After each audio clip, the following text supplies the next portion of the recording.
मी शिवसेना सिसोदिया भारतीय जनता पार्टीचा जवळजवळ मी 40 वर्षापासूनचा कार्यकर्ता आहे. प्रत्येक वेळेस पक्षानं जो आदेश देईल, ज्याप्रमाणे पक्ष आदेश देईल त्याप्रमाणे आम्ही वागत गेलेलो आहे. वेळोवेळी माझ्यावर अन्याय झाला तरीही मी 3 वेळेस उमेदवारी मागे घेतली. पण ह्या वेळेस मी विचार करतोय की कुणासाठी उमेदवारी मागे घ्यायची.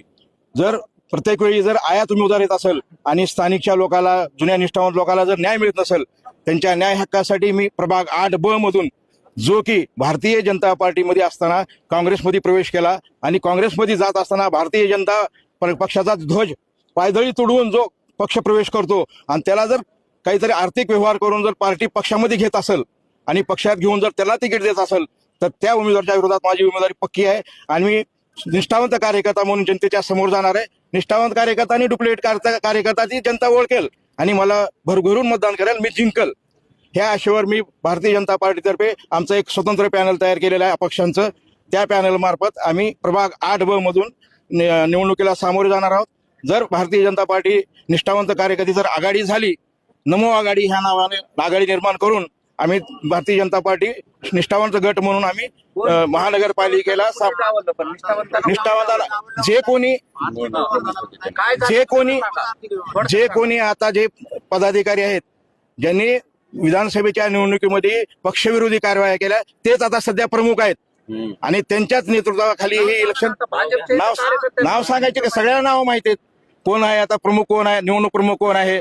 वेळोवेळी निवडणूक प्रमुख ठरला असताना ऐन वेळेस निवडणूक प्रमुख का बदलला, त्यांनी उत्तर द्यावं.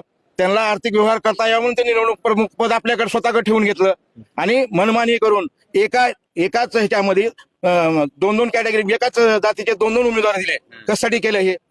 जवळजवळ 27 ते 28 उमेदवार एकाच जातीचे असताना माझ्याकडे तर ऐन वेळेस उचलून आणून उमेदवार दिली आणि मी एबी फॉर्म येईल म्हणून वाट बघत बसलोय. दुसऱ्या उमेदवाराला उमेदवारी दिली, त्याची उमेदवारी फायनल केली. हे तुम्हाला सगळ्या पत्रकाराला माहित आहे. ह्याचा निवडणूक प्रमुख कोण आहे, ह्याचा सूत्रधार कोण आहे, आर्थिक व्यवहार कसा झाला. बाहेरचे आमचे मागच्या वेळेसचे नगरसेवक, नाव घ्यायला घाबरायची गरज नाही ना. निवडणूक प्रमुख कोण आहे तुम्हाला माहित आहे. आता आमच्या निवडणूक प्रमुख कोण आहेत? संभाजी पाटील यांनी दबाव टाकून आणि निष्ठावंत कार्यकर्त्याला डावलून त्यांच्या बगल बच्चाला उमेदवारी दिली.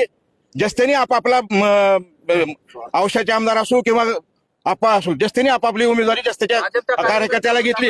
निष्ठावंत भाजपच्या कार्यकर्त्याला डावललं. दबाव आहे का तुमच्यावर कार्यकर्त्यांवर? आमच्यावर कुठलाच दबाव नाही. आम्ही कोणाचा दबाव मानत बी नाही आणि कुणी आमचा नेता नाही. आम्ही त्यांचे नेते आहोत.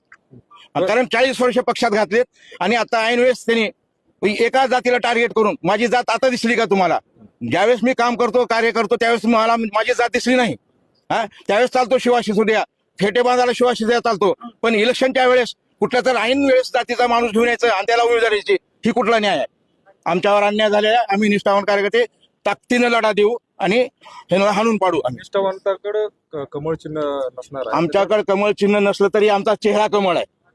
जो आमचा उमेदवार, माझ्या विरोधातला जो उमेदवार आहे त्या उमेदवाराला जरी कमळ असलं तरी डुप्लिकेट कमळ आहे. ओरिजिनल कमळ इथं आहे. शिवाशिवोद्या बाहेर फिरला की आम्हाला कमळ सुद्धा लावायची गरज नाही. लोक ऑटोमॅटिकली म्हणतात की हे भाजपचे म्हणून मी त्याच्या विरोधात माझी उमेदवारी आहे. ज्याने पक्षाचा अपमान केला आणि त्याला तुम्ही उमेदवारी देताय, कुठल्या निकषावर तुम्ही उमेदवारी दिली. आणि सर्वांचे फॉर्म स्वीकारायला मी होतो तिथं. जवळजवळ 400 फॉर्म आले होते, त्यापैकी एकालाही उमेदवारी नाही. बाहेरची ऐन वेळेस आणून उमेदवारी दिलेली आहे.